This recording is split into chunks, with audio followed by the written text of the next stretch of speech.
Esse aqui. Os campos da And Catalunha. now, said Father Ramond, is where Uau, I simulação. The battle between Hun and Roman was fought at the end of June 451. The Romans were commanded by Aetius, a brilliant and celebrated general who had been held hostage by Attila when he was a boy. Aetius knew Attila and knew the Hunnic ways. Since he had returned to the Western Empire, Aetius had done more than any man to keep Rome alive throughout the period of barbarian invasions. His army was not large enough to face Attila alone, so Aetius convinced tribes of the Alans and Visigoths to ally with him.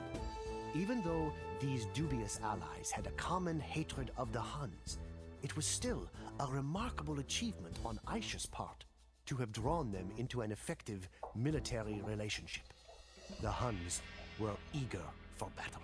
Attila's shamans looked at the entrails of cattle and the color of sheep bones, and prophesied that the Huns would meet defeat on the Catalonian fields. However, they also foresaw that the commander of the opposing force would be killed.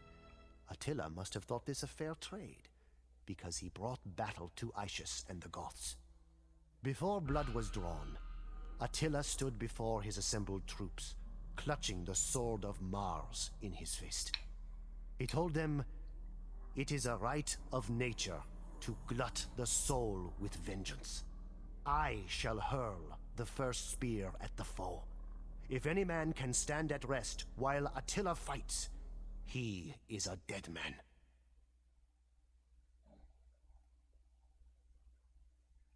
Deu. Quase que eu falei, oh boy. Deu aqui os runos, nossa. Romanos, alanos e visigodos. Ostrogodos são meus aliados.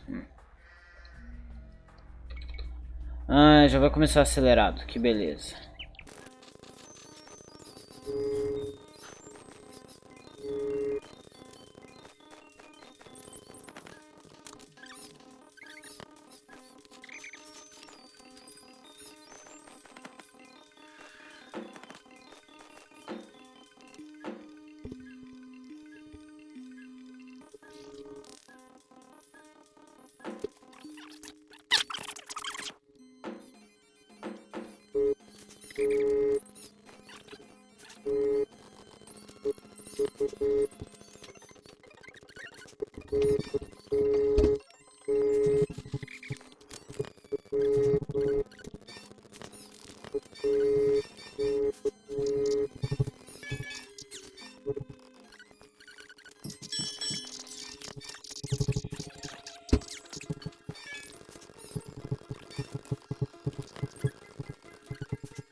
Todos em direção ao centro de cidade.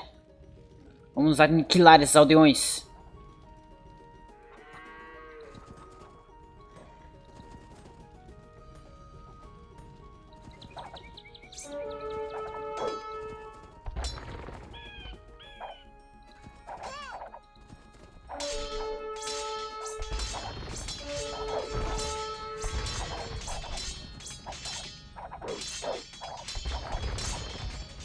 Atrás dos aldeões, atrás dos aldeões. Aqui, aqui, mata aquele, mata aquele.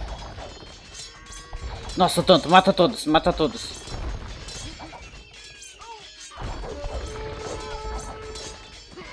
Esqueçam completamente. Mata os aldeões, só isso, só mata os aldeões.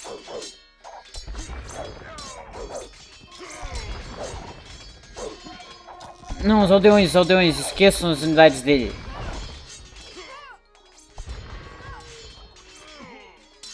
Isso, agora pra lá, pra lá. Procurem, cadê o resto? Cadê o resto? Pra esse lado, pra esse lado.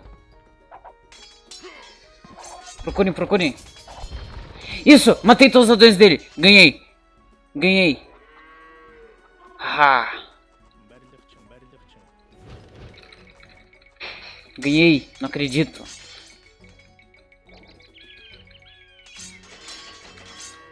São Deus, ele não pode reconstruir suas forças. Ah, ganhei! Tô indo, peraí. Senta logo. Quita o jogo logo.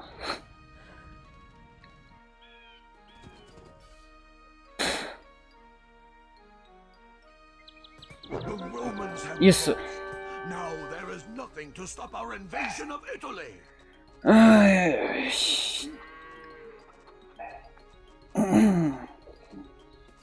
Os humanos. Tá, agora os ostrogodos viram meu inimigo. Não. Yeah! Olha que mapa mal trabalhado. Caramba, hein? Esse comando foi chato. It was a catastrophic battle. One of the largest and greatest the world has ever seen. The stream was turned to a torrent by the rushing of blood. I pity those that were forced to slake their thirst from it. Cadavera vero innumera, the Romans said afterwards. Truly countless bodies. Perhaps 300,000 men were left dead on the Catalonian fields. It is said the ghosts of those killed continued to fight for several days. I passed within inches of the fell Hun king as he stalked the battlefield, trying to determine which of his chieftains and allies yet lived, when he found me huddled beneath my shield. I made my peace with God, but Átila did not seek my decapitation.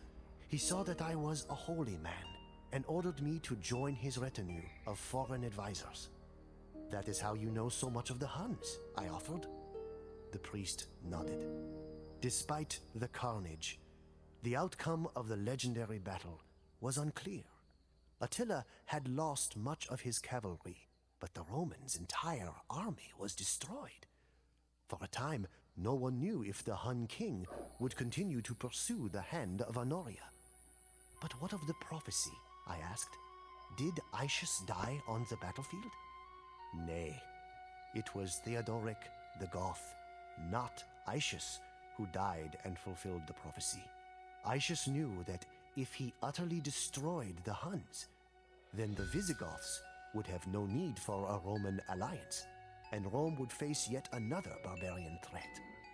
And so, Aetius retired from military life, hoping that the outcome of the Catalonian fields would leave the Huns and Goths in a stalemate, hoping that he had done enough to save his empire.